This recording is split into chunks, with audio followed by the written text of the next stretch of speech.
I'd like to welcome first the homeowner, Juliana. Hello. So Juliana and I are going to go through the disclosures. Let's start with the easy stuff, that first section where we're just going to review it and initial and sign. So this first form is called the Statewide Buyer and Seller Advisory. It's 14 pages of fun-filled information. I'll spare you on that. Okay. And if you don't mind, just go ahead and sign as the seller. Go ahead and sign and date. Great. The second form is called the Market Conditions Advisory, called the MCA. It's just a form that lets the buyer and seller know about the selling process, that we can take in more than one offer. Some offers may be non-contingent.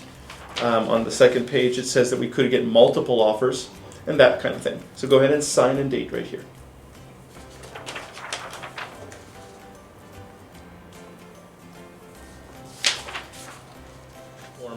So the next few forms are just for the buyer. The first one is for your protection, get a home inspection. It's for FHA transactions only. It's called the HID. It lets the buyer know about appraisals, about doing a home inspection, and different things like that. Nothing for you there. The next two are pretty much the same. The buyer's inspection elections form called the BIE. They're going to say whether they, yes or no, whether they did these inspections, and then the buyer will sign and date. And then on this addendum to the SBSA, which is a 24-hour real estate form, they will go ahead and initial if they did any of these inspections, take a look at the bold information, and then sign and date. This first form we're going to do together is called the Residential Earthquake Hazard Report. So, Juliana, is the water heater strapped or braced? Yes. Okay.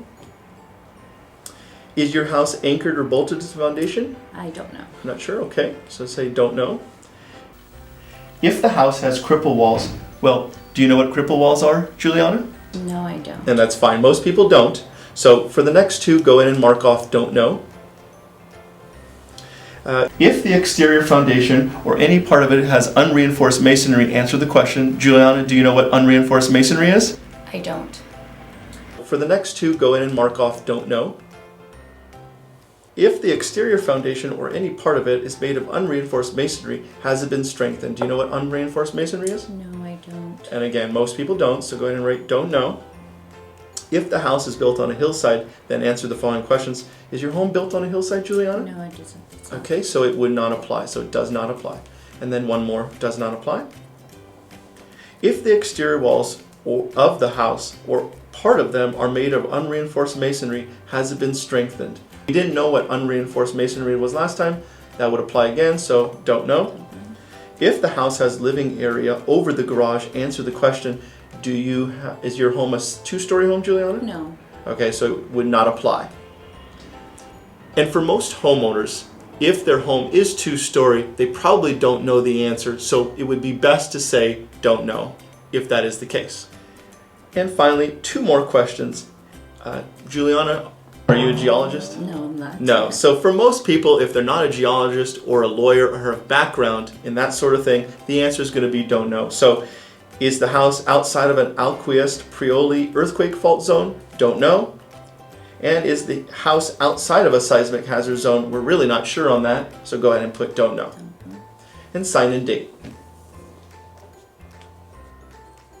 This next form is called the lead-based paint, commonly known as FLD. So, Juliana, your home was built a while back in the 50s.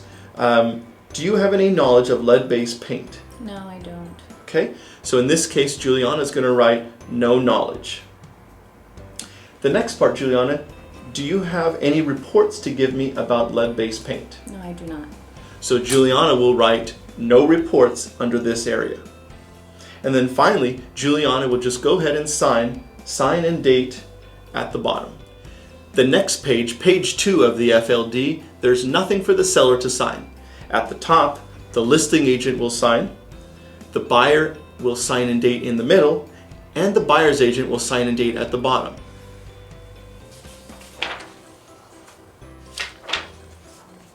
These next two pages can be a little tricky. It's called the Seller's Affidavit of Non-Foreign Status, FIRPTA, and also the Qualified Substitute of Declaration of Possession of Transfers Affidavit of Non-Foreign Status, called the QS. these forms kind of go together. The FERPTA is where the seller is going to put their name, their address. They can even put their social security number if they'd like. If they would like to not put it, they don't have to. And 24 Hour Real Estate recommends that they don't put their social security number. So when they don't put the social security number, that's when we're going to use the second form as well.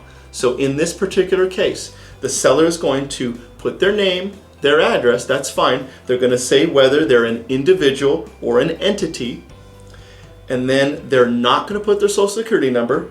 They are going to sign it at the bottom and date it. But the second form is going to be for the escrow officer to sign at the top and date, and then the buyer will sign and date. This next form is called the Seller's Property Questionnaire, called the SPQ for short. So Juliana, have you had, question number 1, within the last 3 years, has there been a death at the home? No. Okay, so you'll say no there. And number 2, an order from a government health official identifying the property as being contaminated by methamphetamine. Do you have a meth lab at the house? Not anymore. Okay. No, there isn't.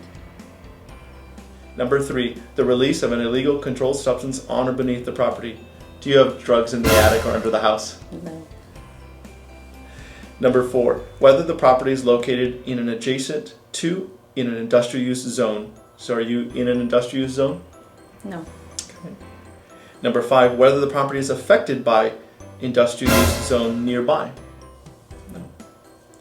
Number 6, whether the property is located within 1 mile of a former federal or state ordinance location. In other words, are you within a 1 mile of a military area? Okay, no. Number 7, whether the property is a condominium or located in a planned unit development or other common interest subdivision. Are you in a condominium area? No, I'm not. So it's a single family residence, so no. Number 8, insurance claims affecting the property within the last 5 years. Have you had any insurance claims in the last 5 years? Yes, I did. Okay, what happened? My water heater busted, so we had a flood in the home, and I had to file the claim with my insurance company. Okay, a couple years ago, or when was it? 2 years ago. About 2 years ago? Okay, so then just go ahead and let's explain. So we're going to go ahead and explain any yes answers we're going to explain on the lines below. So here we are on number 8, insurance claims. So since it was question 8, just go ahead and write number 8. And in your own words, go ahead and say what happened. So maybe in 2018 or in 2017, whatever year it was. Any matters affecting title of the property? No. Any material facts or defects affecting the property not otherwise disclosed to the buyer? No. Okay. And plumbing fixtures on the property that are non-compliant plumbing fixtures as defined by Civil Code section 1101.3. So is your home newer or older?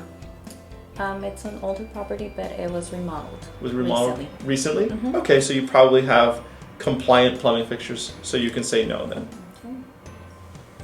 So just go ahead and initial on page 1. On to page 2. Okay. Okay, so this next section, there's 16 questions. I'm going to read it to the client and then she's going to answer. All right, so Juliana, so number 1, any substances, materials, or products, any environmental hazards such as formaldehyde, radon gas, lead-based paint, mold, chemical storage tank under your house? No. Okay. Number 2, any features you share in common with your neighbors such as walls, fences, driveways, anything shared? The fence. Definitely. That's something that a lot of times, and it's okay if the client just doesn't even think about it and says no, that's fine. Juliana kind of thought about it and said, yeah, they're shared as far as I know. So she's going to say yes. And then it's number 2. And just say, is it a wood fence or a block wall? No, it's Block, like cinder block? no, it's Wood? the metal Oh, good, metal. So just put fence then. fence. Yeah. Okay. Number 3, any encroachments or easements. So is there any reason, other than the utility company, is there any reason for someone to come onto your property? No. Okay.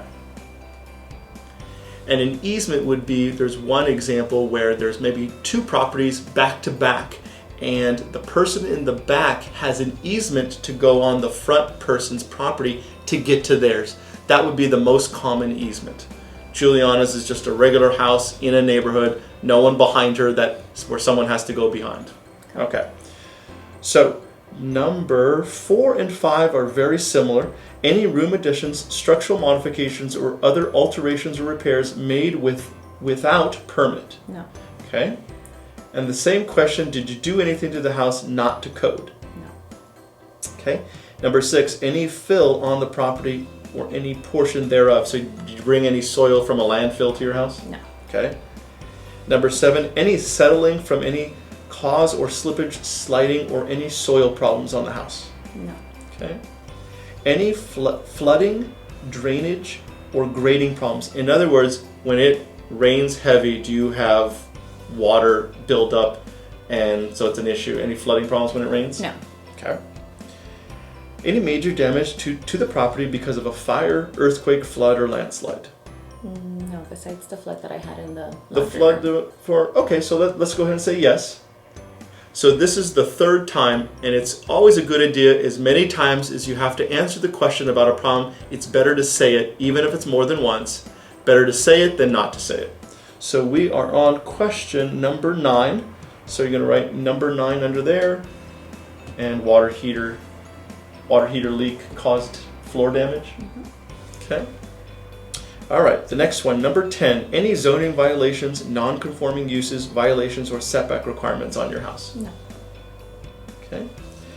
Any neighborhood noise problems or other nuisances? So this is the same question that is also on the SPQ.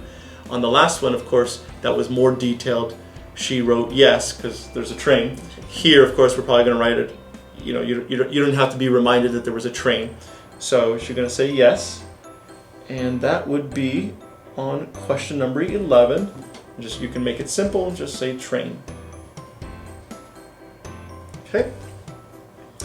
The next 3 are related to if you're in a condo or in a location where you have a homeowners association. So you're just in a regular neighborhood, right? Neighborhood. So number 12, 13, and 14 would all be no. So there's no CC&Rs, there's no homeowners association, and there's no common areas. Such as common pools or tennis courts. All right, number 15, any notice of abatement or citations against your property? No. Okay. And the last one, which has been asked before, but any lawsuits by or against the seller threatening to or affecting this property, such as, and lots of different things, any lawsuits, mediation, bankruptcies, things like that? No. Okay. And go ahead and initial. And now the 3rd page of the transfer disclosure is very easy. There's nothing for you to fill out. You just have to sign twice. This 3rd page is very easy. Nothing for us to fill out, thank goodness. But we do have to sign in 2 different places. So you're going to sign here and date, and you're going to sign here and date. Go for it.